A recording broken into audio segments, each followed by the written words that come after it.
दिन था जब हजरत मोहम्मद सल्लल्लाहु अलैहि वसल्लम के दौर में अरब में एक गांव था जिसका नाम फादास था। इस गांव में रुकाना नाम का एक मशहूर पहलवान रहता था जो बहुत ताकतवर और बड़े शरीर वाला था।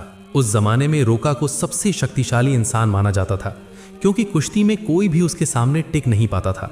हर मुकाबले में लोग उसकी ताकत के आगे हार मान लेते थे। उसकी बहादुरी और ताकत के चर्चे हर तरफ थे। एक दिन रोका अपनी गांव के कुछ लोगों के साथ कुश्ती को लेकर बातचीत कर रहा था। तभी वहां एक अजनबी आया। उसने सबको संबोधित करते हुए कहा, क्या तुम लोगों को पता है कि मक्का में एक नबी तशरीफ लाए हैं? उनका नाम मोहम्मद सल्लल्लाहु अलैहि वसल्लम है। वो अल्लाह के सच्चे रसूल हैं और उन पर आसमान से कुरान उतारी गई है। उनकी बातों को सुनकर बहुत से लोग इस्लाम कबूल कर रहे हैं। उस व्यक्ति की बातें सुनकर वहां मौजूद लोगों में हलचल मच गई। सबने कहा, हमें भी उनसे मिलकर उनकी बातें सुननी चाहिए।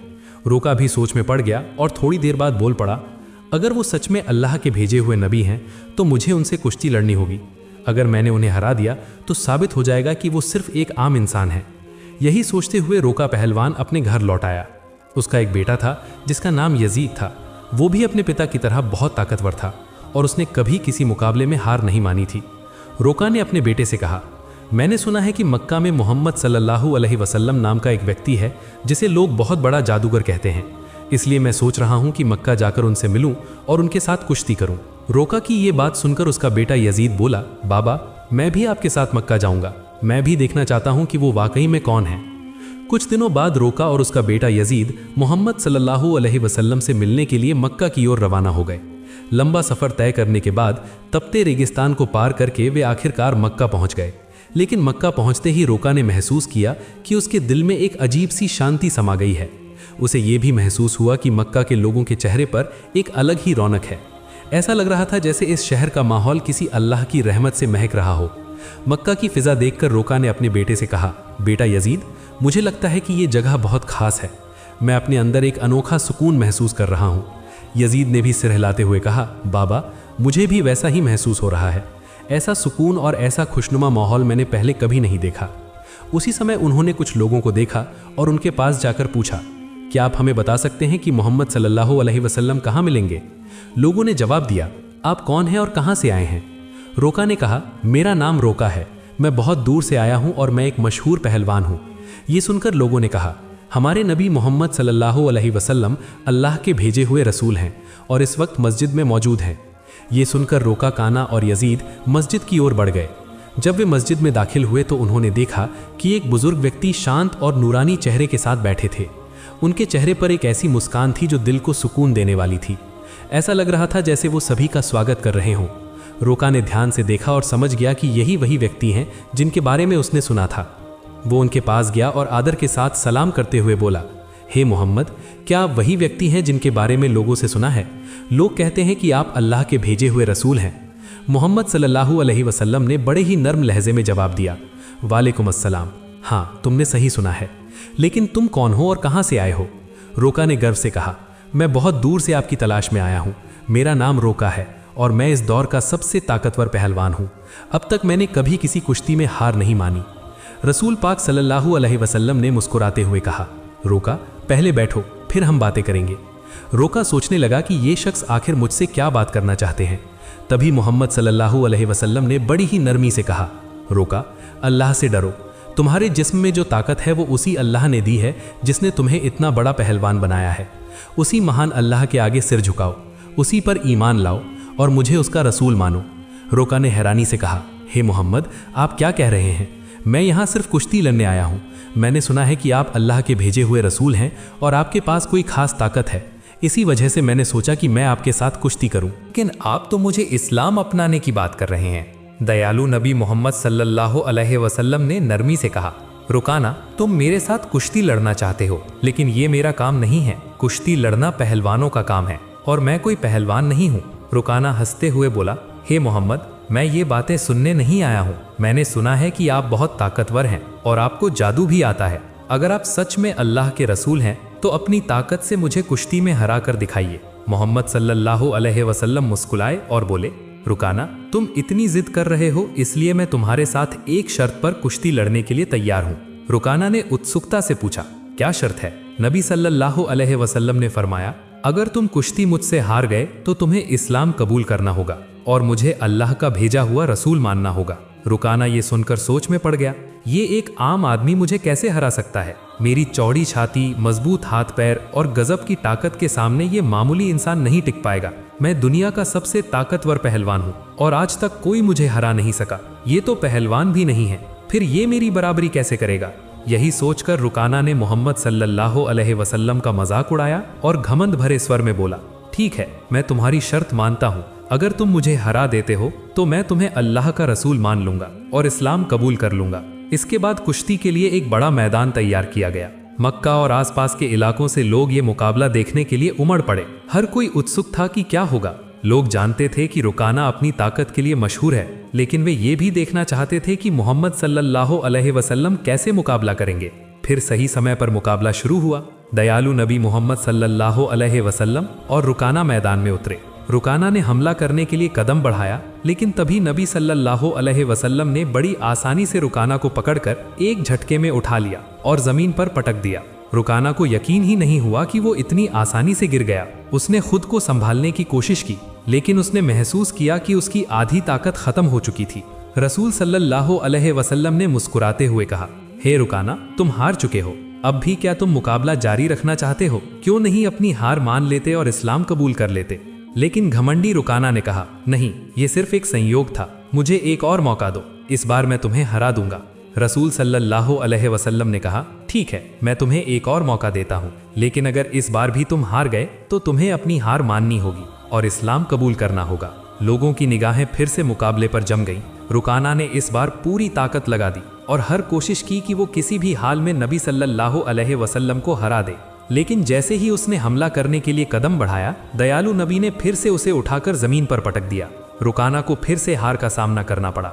रसूल सल्लल्लाहु अलैहि वसल्लम ने कहा, हे रुकाना, अब भी क्या तुम्हें यकीन नहीं हुआ? मान लो कि अल्लाह ने मुझे सच्चाई के साथ भेजा है, अभी भी वक्त है, ईमान ले आओ। लेकिन रुकाना का अहंकार उसे हार मानने नहीं दे रहा था। रुकाना अपने मन में सोच रहा था, मैंने तो कभी किसी से कुश्ती में हार नहीं मानी, फिर ये कैसे हो सकता है कि मैं किसी ऐसे इंसान से हार जाऊं जो पहलवान भी नहीं है। इसलिए उसने फिर से नबी सल्लल्लाहु अलैहि वसल्लम से कहा, मुझे एक आखिरी मौका दो। हमारे नबी तो रहमतुल आलमीन, सब के लिए दया का स्रोत हैं। उन्होंने फिर से उसे मौका दिया। तीसरी बार मुकाबला शुरू हुआ। इस बार रुकाना ने अपनी पूरी ताकत लगा दी, लेकिन जैसे ही उसने हमला करने के लिए कदम बढ़ाया, नबी सल्लल्लाहु अलैहि वसल्लम ने फिर से उसे उठाकर जमीन पर पटक दिया। अब रुकाना उठने की कोशिश कर रहा था, लेकिन उसकी ताकत खत्म हो चुकी थी। उसे समझ में आ गया कि मोहम्मद सल्लल्लाहु अलैहि वसल्लम कोई आम इंसान नहीं है, बल्कि अल्लाह के भेजे हुए सच्चे रसूल हैं और इस्लाम सबसे बेहतरीन धर्म है। रुकाना ने कहा, हे अल्लाह के नबी, अब मुझे यकीन हो गया है कि आप सच में अल्लाह के रसूल हैं और इस्लाम सच्चा धर्म है। मैं आपको नबी के रूप में स्वीकार करता हूँ और अल्लाह पर ईमान लाता हूँ। जब रुकाना ने इस्लाम कबूल कर लिया तो रसूल सल्लल्लाहु अलैहि वसल्लम ने फरमाया, अब तुम सच्चाई को समझ चुके हो। असल में इंसान कभी भी अपनी ताकत से मजबूत नहीं होता। अल्लाह ने जो मुझे ताकत दी है, उसी की वजह से आज तुम मुझसे हार गए हो, और ये भी अल्लाह की ही मर्जी थी कि तुम इतने बड़े पहलवान बने। अगर अल्लाह नहीं चाहते तो मैं तुम्हें हराने की ताकत भी नहीं रखता। रसूल सल्लल्लाहु अलैहि वसल्लम की ये बात सुनकर रुकाना की आंखों में आंसू आ गए। उसने खुशी और सुकून के साथ इस्लाम कबूल कर लिया। ये घटना हमारे नबी की महानता का एक जिंदा चमत्कार थी। लेकिन तभी एक और चुनौती सामने आ गई। रुकाना का बेटा यजीद, जो खुद भी एक मशहूर और ताकतवर पहलवान था, अपने पिता की हार को स्वीकार करने के लिए तैयार नहीं था। उसके अंदर एक अजीब सा आत्मविश्वास था जो उसे अपने पिता की हार का बदला लेने के लिए उकसा रहा था। यजीद ने गुस्से और जोश में भरकर रसूल सल्लल्लाहु अलैहि वसल्लम को ललकारा, आपने मेरे पिता को कुश्ती में हराकर ये साबित कर दिया कि आप असाधारण इंसान हैं, लेकिन मैं आपकी ताकत को अब परखना चाहता हूँ। क्या आप मेरे साथ कुश्ती लड़ेंगे? रसूल सल्लल्लाहु अलैहि वसल्लम ने यजीद की आंखों में देखा और समझ गए कि उसके दिल में अब भी संदेह बाकी है। उसे ईमान की रोशनी की जरूरत थी, इसलिए उन्होंने मुस्कुराते हुए उसका चैलेंज स्वीकार कर लिया। यजीद ने खुद को लड़ाई के लिए तैयार किया। वो भी अपने पिता की तरह ताकतवर था और उसने कभी किसी से हार नहीं मानी थी। उसके मन में एक ही बात चल रही थी कि वो मोहम्मद सल्लल्लाहु अलैहि वसल्लम को हराकर अपने पिता की हार का बदला लेगा और अपने परिवार की इज्जत वापस पाएगा। जब कुश्ती शुरू हुई तो यजीद ने अपनी पूरी ताकत लगा दी और हजरत मोहम्मद सल्लल्लाहु अलैहि वसल्लम पर हमला किया, लेकिन हमारे नबी ने हर एक वार को आसानी से रोक लिया। यजीद हैरान रह गया। फिर रसूल सल्लल्लाहु अलैहि वसल्लम ने उसे एक और मौका दिया ताकि वो अपनी पूरी ताकत आजमा सके। यजीद ने पूरी ताकत से हमला किया, लेकिन इस बार भी रसूल सल्लल्लाहु अलैहि वसल्लम ने उसे जमीन पर गिरा दिया। यजीद का शरीर इतनी जोर से जमीन से टकराया कि उसे लगा जैसे उसकी हड्डियां टूट गई हों। उसने फिर से उठने की कोशिश की, लेकिन उसके पैरों में ताकत नहीं बची थी। उसने जब नबी सल्लल्लाहु अलैहि वसल्लम की तरफ देखा तो उनके चेहरे पर एक सुकून भरी मुस्कान थी। फिर हमारे नबी ने उसका हाथ पकड़कर कहा, ओ यजीद, तुम वाकई बहादुर हो, लेकिन याद रखो कि असली ताकत अल्लाह रब्बुल आलमीन के हाथ में है। यजीद ने देखा कि अल्लाह ने अपने नबी को कितनी ताकत दी है। नबी सल्लल्लाहु अलैहि वसल्लम ने यजीद से पूछा, क्या अब भी तुम्हारे दिल में कोई शक बचा है? ये सुनते ही यजीद की आंखों से आंसू बहने लगे। उसने हज़रत मोहम्मद सल्लल्लाहु अलैहि वसल्लम के सामने आत्मसमर्पण करते हुए कहा, हे अल्लाह के रसूल, आज मैंने अपनी ज़िंदगी का सबसे बड़ा सबक सीखा है। मैं गवाही देता हूँ कि अल्लाह के सिवा कोई पूजनीय नहीं और आप अल्लाह के सच्चे नबी हैं। इसके बाद रुका और यजीद के इस्लाम कबूल करने की खबर पूरे अरब में फैल गई। कुछ दिन बाद मदीना का एक गैर मुसलमान युवक नबी सल्लल्लाहु अलैहि वसल्लम के पास आया और उसने अपमानजनक सवाल किया। उसने कहा, हे मोहम्मद, क्या आपने दावा किया है कि आप अल्लाह के भेजे गए नबी हैं? और क्या आपके पास अल्लाह की तरफ से कोई दिव्य संदेश आता है? अगर आप सच्चे नबी हैं तो कुछ ऐसा करके दिखाइए जो आम इंसान नहीं कर सकता। नबी सल्लल्लाहु अलैहि वसल्लम ने शांति से कहा, मैं कुछ नहीं करूंगा, तुम बस उस पेड़ के पास जाओ और कह दो कि अल्लाह के भेजे हुए नबी तुम्हें बुला रहे हैं। युवक उत्सुकता और जिज्ञासा के साथ पेड़ के पास गया और कहा, हे पेड़, तुम्हें अल्लाह के नबी बुला रहे हैं। जैसे ही उसने ये कहा, पेड़ कांपने लगा। सबने देखा कि पेड़ ने अपनी जड़ों को जमीन से निकाल लिया और धीरे धीरे उछलता हुआ नबी सल्लल्लाहु अलैहि वसल्लम की ओर बढ़ने लगा। ये देखकर युवक चौंक गया और कहा, यह तो जरूर कोई जादू है। अगर आप सच्चे नबी हैं तो इस पेड़ को वापस वहीं भेज दो जहां से वो आया था। नबी सल्लल्लाहु अलैहि वसल्लम ने कहा, जाओ अपनी जगह पर लौट जाओ। सबने देखा कि पेड़ तुरंत वापस अपनी जगह चला गया और पहले की तरह खड़ा हो गया। ये देखकर युवक जोर से बोला, अशहदु अल्लाहु इलाहा इल्लल्लाहु व अशहदु अन्ना मुहम्मदन रसूलुल्लाह, जिसका मतलब है, मैं गवाही देता हूँ कि अल्लाह के सिवा कोई पूजनीय नहीं और मोहम्मद सल्लल्लाहु अलैहि वसल्लम अल्लाह के सच्चे नबी हैं। इसके बाद उस युवक ने ना सिर्फ इस्लाम कबूल किया बल्कि अपने पूरे परिवार को भी मुसलमान बना लिया। हमारे नबी सल्लल्लाहु अलैहि वसल्लम की पूरी ज़िंदगी ऐसे अनगिनत चमत्कारों से भरी हुई है। हमें जो जन्म से मुसलमान हैं, सही तरीके से इस्लाम को अपनाना चाहिए ताकि दुनिया में अच्छाई फैले। अल्लाह हमें नबी सल्लल्लाहु अलैहि वसल्लम की दी गई तालीम को अपनी ज़िंदगी में लागू करने की ताकत और समझ दे। प्यारे दोस्तों, आज की वीडियो यहीं ख़त्म होती है। अगर आपने अभी तक वीडियो को लाइक नहीं किया है तो कृपया लाइक करें और चैनल को सब्सक्राइब करें। फिर मिलते हैं एक नई वीडियो के साथ। अल्लाह हाफिज़।